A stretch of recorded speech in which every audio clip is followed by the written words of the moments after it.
action let's go 저 건물을 찾으러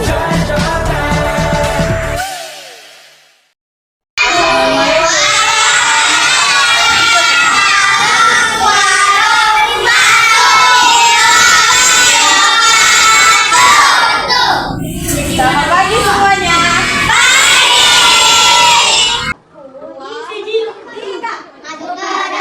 Maju ke depan, sambil tertawa.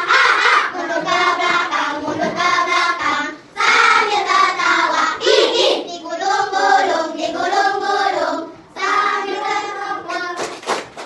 Lompat, sambil oleh. Sudah mandiri melibatkan tanggung jawab terhadap tugas-tugas kalian. Semuanya mengerti bahwa memiliki tanggung jawab untuk menyelesaikan tugas. Nah, kalau kalian biasanya ngerjain tugas mandiri atau bareng orang tua? Di sini siapa yang di sini tahu kreatif? Apa sih kreatif itu?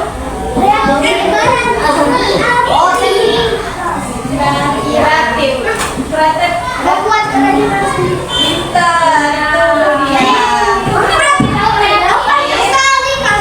Siapa nama kamu? Ya, nanti kakak kasih hadiah. Kalau di sini tuh kau kerajinan kan? Kalian udah pernah buat apa sih?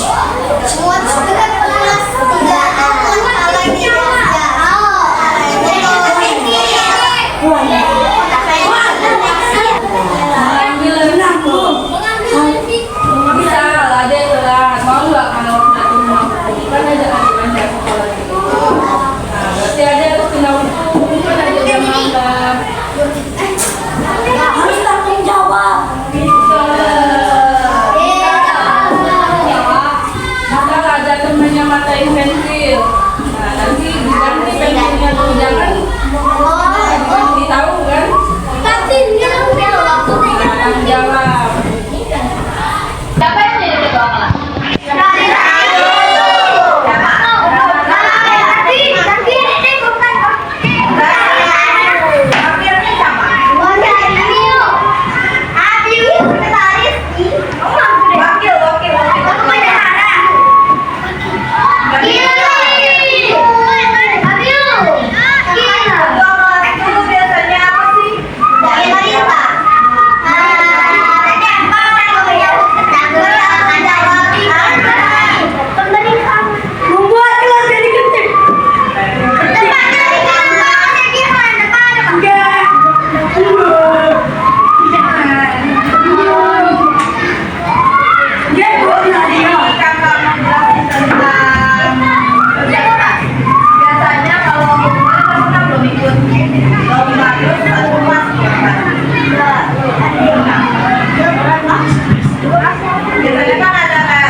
Ini tahun kemarin sudah dilaksanakan, dan karya-karya anak karena kemarin paling praktis adalah makanan ya, membuat produk makanan, minuman, kemudian mereka membuat kemudian menjual, dan disitulah mereka belajar untuk mengenal namanya untung rugi, terus bagaimana mencari alasan kenapa rugi, terus untungnya di mana.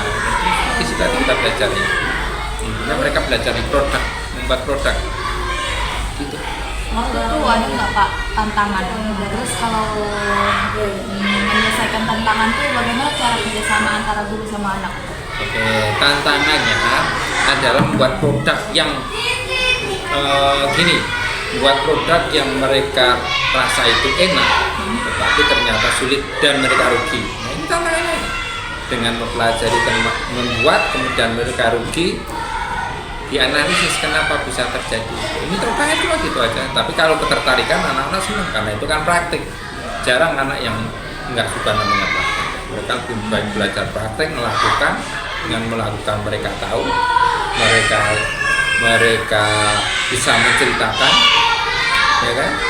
Dari praktek itu.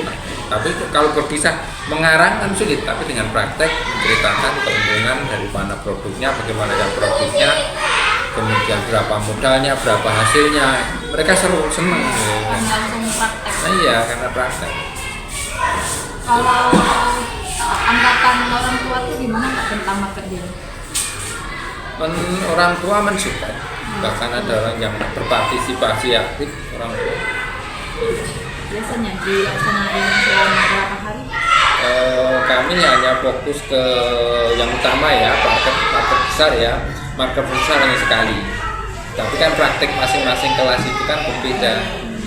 Nah, itu yang berbeda. Jadi gini, di misalnya gini, ada satu produk, kalau kelas saya ya zaman dulu itu produk, satu produk misalnya es buah, itu kan banyak bahannya kan, ada susu, ada gula, ada macam-macam. Nah di situ tentunya dengan banyak yang harus dinilai, harus dihargai, mereka rugi. Kita pelajari kenapa kok rugi? Oh ternyata seharusnya es satu kaleng itu bisa untuk 2 galon, mereka hanya 1 galon. Gula yang seharusnya 1 botol itu untuk 2 galon, mereka buat campur itu saking manisnya. Nah mereka bertanya, Pak, gimana rasanya? Terlalu manis, bikin batuk. Ya, kan, ini belajarnya kan di sini.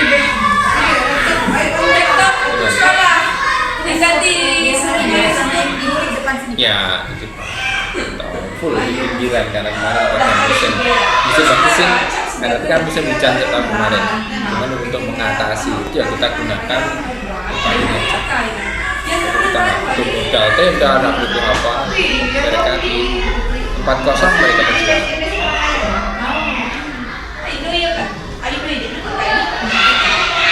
Sudah? Cukup. Makasih ya Pak. Siap.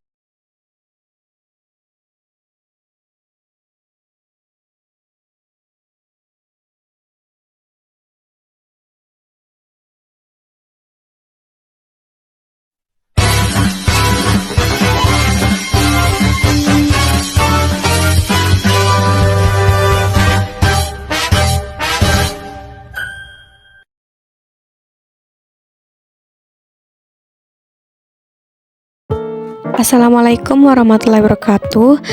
Perkenalkan, saya Sumiati dengan NIM 2301411581. Di sini saya akan mewawancarai salah satu wirausaha madu kelulut.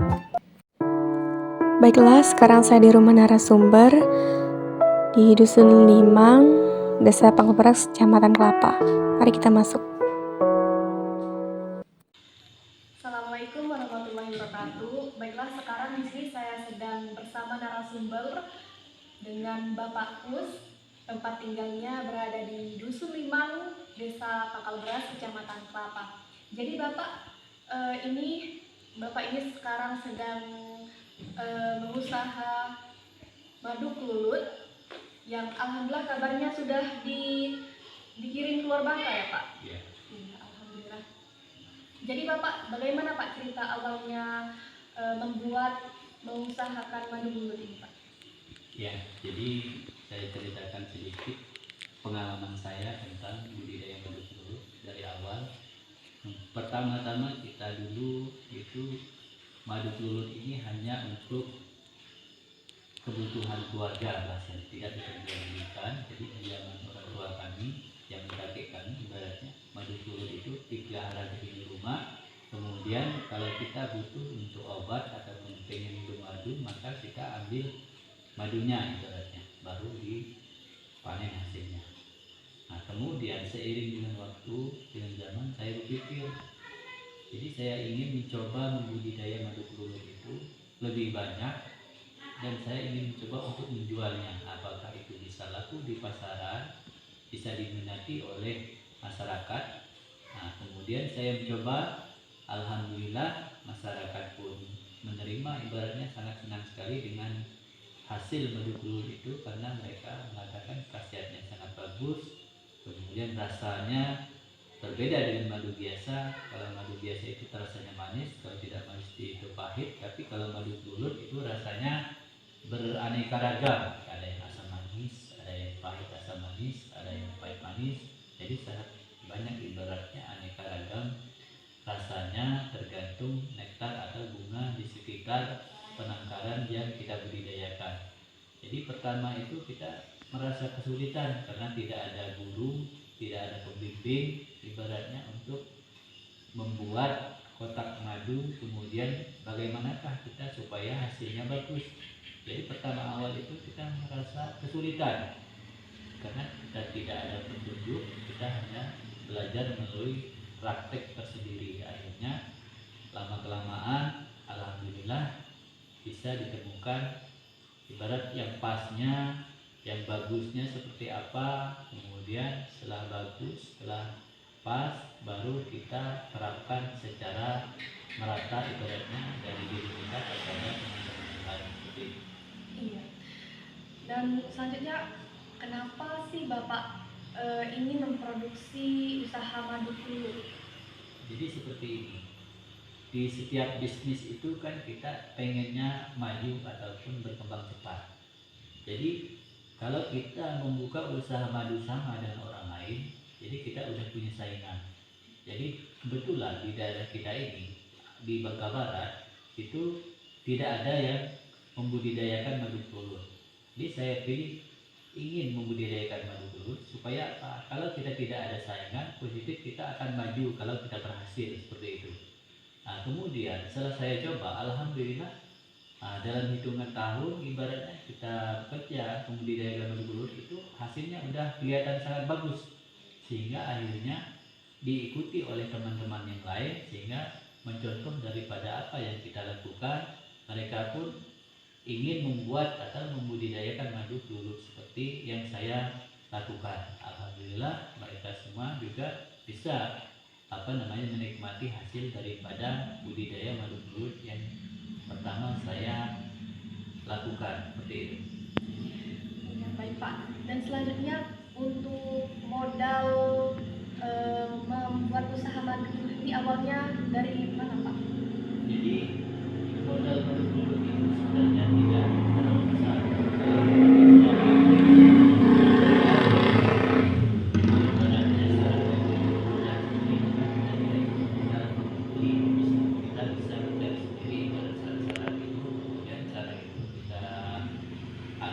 Dan kita bawa pulang dan tempatkan kepada posisi penangkaran yang kita inginkan. Tapi kalau kita tidak bisa untuk mencarinya ke hutan, maka kita siapkan dana untuk membeli sarang madu tersebut. Nah, nanti kita beli ibaratnya, saya pertama itu modalnya kurang lebih 10 juta. Jadi dari hasil 10 juta itu saya kembangkan, saya bikin seberapa adanya. Kemudian setelah penangkaran madu itu udah tersusun rapi, kemudian saya mulai proses panen. Kemudian setelah panen, daripada hasil panen tersebut, selain untuk memenuhi kebutuhan keluarga, saya kembangkan untuk menambah koloni madu tersebut atau menambah sarang-sarang yang tadinya sedikit, kita tambah dengan hasil yang kita dapatkan dari penjualan madu telur tersebut. Seperti itu. Iya, baik. Kalau untuk kan setiap usaha-usaha atau usaha apapun itu bukan hanya di madu telur dan lainnya, di madu telur ini tantangan dan kendalanya itu apa Pak? Iya, benar. Jadi setiap usaha itu ada kendala ataupun risikonya, termasuk yaitu usaha budidaya madu telur.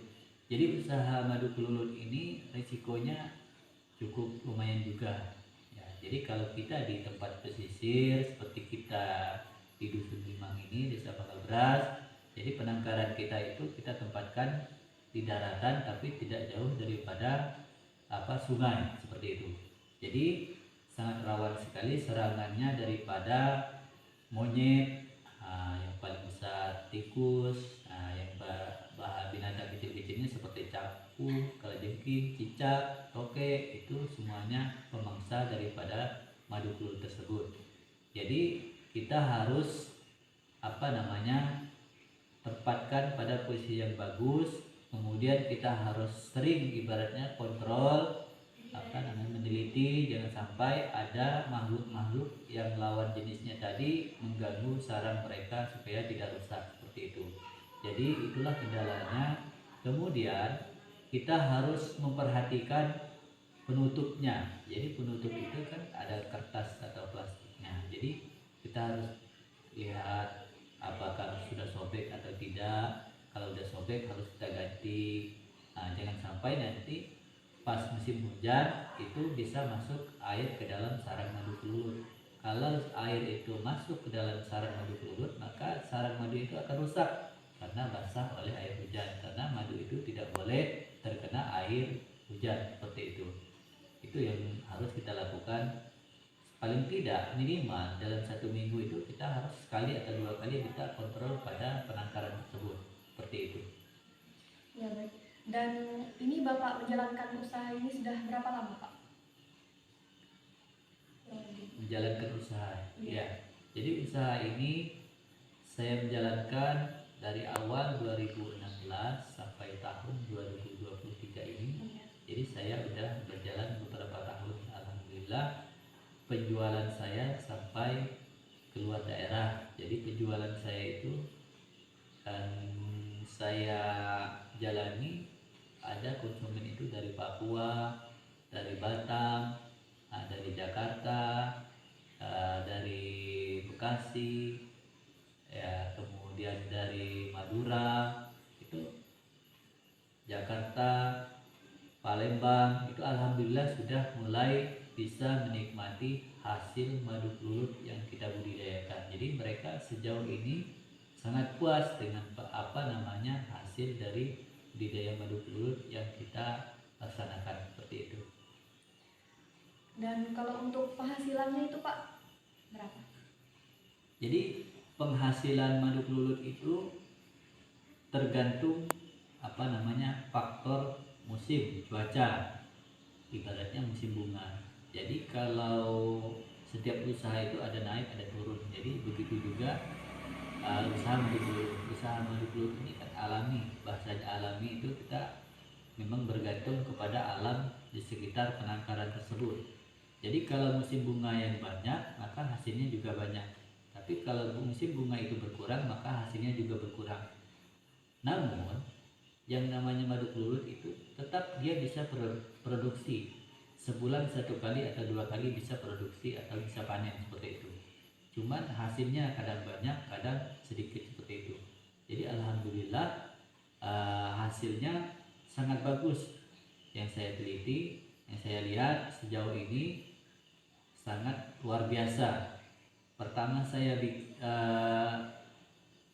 bikin, saya tidak percaya secepat itu dia bisa setelah kita panen dia mengisi kembali. Rupanya luar biasa. Jadi madu-madu yang lain saya lakukan juga, ada apis cerana yang saya lakukan, yang saya budidaya selain madu kelulut, jauh berbeda dengan madu kelulut, antara apis cerana dengan madu kelulut. Jadi sekarang juga saya udah kembangkan apis cerana sekarang ini. Apis cerana itu yang berbeda sedikit dengan madu hutan seperti itu. Jadi hasilnya sangat luar biasa, bisa memenuhi kebutuhan keluarga, dan kemudian hasilnya sebagian itu bisa untuk menambah modal kita untuk memperbanyak koloni budidaya madu kelulut seperti itu.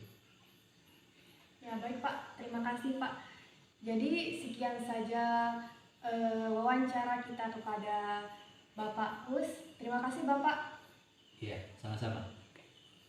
Sekian. Wassalamualaikum warahmatullahi wabarakatuh. Jadi kesimpulannya, seorang wirausaha harus bisa memanajemenkan baik itu dari hal yang besar sampai ke hal yang kecil. Dan harus bisa mengambil resiko. Karena di balik itu semua pasti ada kebaikan.